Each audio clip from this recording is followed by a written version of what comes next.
నమస్తే, welcome to Praveen tech tips. ఇవాళ video వచ్చేసరికి అయితే టెక్నికల్స్ చిన్న రిక్వెస్ట్ తరపై ఛానల్ సబ్స్క్రైబ్ చేసుకుని బెల్ ప్రెస్ చేయండి లేటెస్ట్ అప్డేట్స్ కోసం. సో ఇవాళ ఫస్ట్ న్యూస్ చూసుకుంటే మాత్రమే ఐక్యూ నుంచి అన్నమాట. So IQ Z9 5G smart phone ఉంది. దానికి సంబంధించిన అఫీషియల్ లాంచ్ డేట్ కన్ఫర్మ్ అయిపోయింది. కొన్ని స్పెక్స్ ఏవైతున్నాయో బయటపడ్డాయి, దానికి సంబంధించి చూద్దాం. సో ఫస్ట్ లాంచ్ డేట్ చూసుకుంటే March 12కి అఫీషియల్ లాంచ్ అవుతుంది అనేసి అయితే సపరేట్గా మనకు అప్డేట్ అయితే వచ్చిందనమాట. కొన్ని స్పెసిఫికేషన్స్ అయితే బయటపడ్డాయి. సో ఇది రూమర్ కింద చూసుకోండి, స్పెసిఫికేషన్స్ ఏవైతే కన్ఫర్మ్ కాలేవు. ఇక్కడ మన వాళ్ళు ఏమంటారంటే AMOLED డిస్ప్లేతో పాటు వస్తుంది, Dimensity 7200 ప్రాసెసర్తో పాటు వస్తుంది అనేసి అయితే అంటారు. ఐక్యూ Z7 5Gకి సక్సెసర్ అయితే ఉండే ఛాన్సెస్ ఉన్నాయని అయితే చాలామంది అంటారు. మెయిన్ 50 MP సోనీ IMX882 సెన్సర్తో పాటు వస్తుంది, 5000 mAh బ్యాటరీతో పాటు వస్తుంది, 7.83 mm థిక్నెస్తో పాటు వస్తుంది అనేసి అయితే అఫీషియల్గా కాదు, రూమర్ ప్రకారం అయితే కన్ఫర్మ్ అయితే చేసిరన్నమాట. సో ఇక్కడ ప్రైస్ ఎంత ఉండే ఛాన్సెస్ ఉన్నాయంటే 19,000, 25,000 మధ్యలో ఉండే ఛాన్సెస్ ఉన్నాయని అయితే అఫీషియల్ కన్ఫర్మ్ చేసిరు. సింపుల్ చెప్పుకోవాలంటే 20,000 అనుకోండి భయ్. సో 20,000 వచ్చే ఛాన్స్ ఉన్నట్టు అయితే అఫీషియల్గా అప్డేట్ అయితే చేసిరు మనం. తర్వాత నెక్స్ట్ న్యూస్ చూసుకుంటే లావా నుంచి అన్నమాట. So much awaited lava blaze curved 5G smart phone అయితే లాంచ్ అయిపోయింది. ఇక్కడ ప్రైస్ చూసుకుంటే మాత్రం 17,999. సో సింపుల్ చెప్పాలంటే 18,000 రూపీస్కి వస్తుంది అన్నమాట. మెయిన్ చూసుకుంటే 8GB RAM 128GB స్టోరేజ్ వేరియంట్తో పాటు వస్తుంది, మీడియా Dimensity 7050 ప్రాసెసర్తో పాటు వస్తుంది, AMOLED కర్వ్డ్ డిస్ప్లేతో పాటు వస్తుంది, మంచి స్పెక్స్తో పాటు కూడా వస్తుంది. సపరేట్గా ఈ స్మార్ట్ ఫోన్ సంబంధించిన స్పెక్స్ రివ్యూ ఎందుకు మంచి వీడియో అయితే చేస్తాను, ఆల్రెడీ స్పెక్స్ రివ్యూ వీడియో చేసిన, ఒకసారి చెక్ చేయండి. అండ్ ఇలాంటి అప్డేట్స్ కోసం అయితే రెగ్యులర్గా ఫాలో అవ్వడానికి ఛానల్ సబ్స్క్రైబ్ చేసుకోవడానికి, ఇలాంటి కంటెంట్ నచ్చింది మంచిగా అనిపిస్తే మాత్రం ప్లీజ్ లైక్ అండ్ షేర్ అయితే చేయండి. సో మీరు నెక్స్ట్ చూసుకుంటే నథింగ్ ఫోన్ నుంచి అన్నమాట. సో నథింగ్ ఫోన్ లాంచ్కి కొన్ని గంటల ముందు ఇక్కడ ప్రైస్ అయితే బయటపడ్డాయి. సో దీని ప్రకారం చూసుకుంటే 25,000 లోపల స్మార్ట్ ఫోన్ అయితే లాంచ్ అవుతుంది. ఇక్కడ ఇంకా మంచి విషయం ఏంటంటే కొంచెం బెటర్ స్పెక్స్తో పాటు వస్తుంది. అండ్ ఇంకొక మంచి విషయం ఏంటంటే మీరు ప్రీ ఆర్డర్స్ చేసుకోవచ్చు అన్నమాట. ఇది special flash sale set on March 6. So flash sale అన్న పీరియడ్ నాకైతే ఒకటేలాగా అనిపిస్తుంది.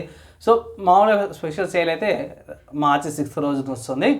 ఇక్కడ మీరు స్మార్ట్ ఫోన్ని పర్చేస్ చేసుకోవచ్చు. ఆబ్వియస్గా కొంచెం కార్డ్స్ అవన్నీ కూడా అప్లై చేసుకొని కొనుక్కోమనేసి అయితే అయితే అప్డేట్ అయితే చేస్తాను అనమాట. తర్వాత నెక్స్ట్ హార్డ్వేర్ సంబంధించిన న్యూస్ చూసుకుంటే మాత్రము పాతది Alan Wake అనే గేమ్ ఉండే కదా, దానికి 10 సిరీస్ గ్రాఫిక్ కార్డులకు సంబంధించిన కొంచెం ఇష్యూ వచ్చింది, సపోర్ట్ లేదు, కొన్ని ఆర్కిటెక్చర్ చేంజెస్ చేసిరన్నా కదా. సో ఇప్పుడు మన వాళ్ళు కొన్ని చేంజెస్ చేసిరన్నమాట. సో దానివల్ల 10 సిరీస్ గ్రాఫిక్ కార్డులు కూడా రన్ అవుతుంది, కొంచెం ఫాస్ట్గా రన్ అవుతాయి అనేసి అయితే కొంచెం అప్డేట్ అయితే చేసిరన్నమాట. సో దీంట్లో ఏ గ్రాఫిక్ కార్డులో కొంచెం బెటర్ అప్డేట్ ఏమొచ్చిందంటే FSR పర్ఫార్మెన్స్ ప్రీసెట్తోన మన వాళ్ళకి 1060కి 45% ఇంప్రూవ్మెంట్ వచ్చింది FPSలో, 1070కి వచ్చేసరికి 57%, 1080కి వచ్చేసరికి 85%, 1080 Tiకి వచ్చేసరికి 100% డబల్. అండ్ RX 580కి మధ్యలో క్రాషెస్ అవుతున్నాయి అనేసి అయితే మెన్షన్ చేసిరన్నమాట దీనికి. అండ్ దాని తర్వాత RX 5700 2% FPS ఇంప్రూవ్మెంట్స్ వచ్చినాయి. కొంతమంది అప్డేట్ అయితే చేసి ప్రస్తుతానికి అయితే 10 సిరీస్లో మాత్రం స్టేబుల్గా వస్తుంది అనేసి అయితే ఒక మంచి అప్డేట్ అయితే వచ్చింది అనుకోవచ్చు. తర్వాత నెక్స్ట్ ఎన్విడియాకి సంబంధించిన న్యూస్ అనుకోవచ్చు. సో ఇది కొంచెం డ్రాబ్యాక్ న్యూస్ అనుకోవచ్చు. సో ఎన్విడియా వాళ్ళైతే అఫీషియల్గా డిస్కంటిన్యూ చేస్తారు ఏదైతే 16 సిరీస్ గ్రాఫిక్ కార్డ్ని ఎండ్ ఆఫ్ GTX సిరీస్ అయితే అఫీషియల్గా కన్ఫర్మ్ చేసారు. సో ఈ 16 సిరీస్ గ్రాఫిక్ కార్డ్ని అఫీషియల్గా ఆపేస్తున్నట్టు అయితే అన్నారు. కొన్ని ఆర్టికల్స్ అయితే వచ్చినాయి. ప్రస్తుతానికి ఇది చిప్స్ ఏవైతే ఉంటాయో పార్ట్నర్స్కి డిస్ట్రిబ్యూట్ చేస్తారు కదా, అది సర్క్యూట్ బోర్డు, అది ఆపేస్తారు అన్నమాట అవి. సో అట్ ప్రజెంట్ లాస్ట్గా మనకు వచ్చింది ఏంటంటే 1650 అండ్ లాస్ట్లో 16 సిరీస్లో లాస్ట్లో వచ్చిందంటే 1630 సిరీస్ అయితే వచ్చింది. సో ఎందుకు చేస్తారు అన్నట్టు మోస్ట్ ఆఫ్ ద కేసెస్లో చాలా మటుకు ఈ 2050 3050 గ్రాఫిక్ కార్డులు ఉన్నాయి, ఎంట్రీ లెవెల్ గ్రాఫిక్ కార్డుల కోసము జనాల్ని అటు పుష్ చేయడానికి ఒక పాయింట్ ఉండొచ్చు. ప్లస్ ఇంకోటి ఏంటంటే ఈ గ్రాఫిక్ కార్డులో వచ్చి కూడా చాలా రోజులు అయిపోయింది.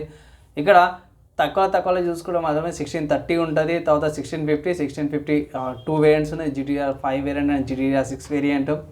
దానిలో కూడా ఇంకొక 2 వేరియంట్స్ వచ్చినాయి. దాంట్లో 1650 సూపర్ వచ్చింది, దాంట్లో 1660 సూపర్, 1660 Ti. సో దాంట్లో చాలా వేరియేషన్స్ వచ్చినాయి. ఓవరాల్గా చూసుకుంటే ఇప్పుడు మనకి దారి ఏంటంటే 3050 గ్రాఫిక్ కార్డ్ అన్నమాట. RX 3050 గ్రాఫిక్ కార్డ్ ఉంది. లేటెస్ట్ 6GB ర్యామ్ వేరియంట్ చూసుకుంటే క్లోజ్ వీటిలో కేటగిరీ కిందకే వస్తుంది. సో ఆ గ్రాఫిక్ కార్డ్ మీరు కన్సిడర్ చేసుకోవచ్చు. వీటిలో ఆల్టర్నేటివ్ అనమాట. సో బెటర్ పర్ఫార్మెన్స్ కూడా వస్తుంది. కొంచెం DLSS సపోర్ట్ కూడా ఉందనేసి అయితే అంటారు. సపోర్ట్ ఇంకో వీడియో అయితే చేస్తాను, దానికోసం ఫాలో అవ్వండి. తర్వాత నెక్స్ట్ గేమ్ న్యూస్ చూసుకుంటే గిల్ట్ గియర్ ఎక్సార్డ్ రెవ్ 2 గేమ్ ఏదైతుందో అఫీషియల్గా సేల్ స్టార్ట్ అయిపోయింది. 240 రూపీస్కి అవైలబుల్ ఉంది. ఒకవేళ ఇట్లా మీరు పర్చేస్ చేసుకోవచ్చు. స్టీమ్ అనే వెబ్సైట్లో మంచి డిస్కౌంట్తో పాటు వస్తుంది. సిస్టమ్ రిక్వైర్మెంట్ చూసుకుంటే పెద్దగా ఏం అవసరం లేదు. DirectX 9 compulsory. సో ఇక్కడ మీకు DirectX 9 అంటే మీకు అర్థం చేసుకోవచ్చు, పెద్దగా సిస్టమ్ రిక్వైర్మెంట్స్ అవసరం అయితే ఏం లేదు. కానీ ఏంటంటే 12GB స్టోరేజ్ అయితే అవసరము. అండ్ పెద్ద అప్డేట్ ఏంటంటే Windows 10 అయితే కంపల్సరీ ఉండాలనేసి అయితే అఫీషియల్ స్టీమ్ వాళ్ళు కూడా మెన్షన్ చేసారు అన్నమాట. అంతే ఇవి ఇవ్వాలన్నా టెక్నిక్స్ గేమ్ అప్డేట్స్ అప్పుడపై మీకు ఎలా అనిపించి మీ ఎప్పుడైనా కింద కామెంట్ చేయండి. ఈ వీడియో దాకా ఎవరైతే చూసారో వాళ్ళందరూ థ్యాంక్స్. నెక్స్ట్ వేళ కలుసుకుందాం.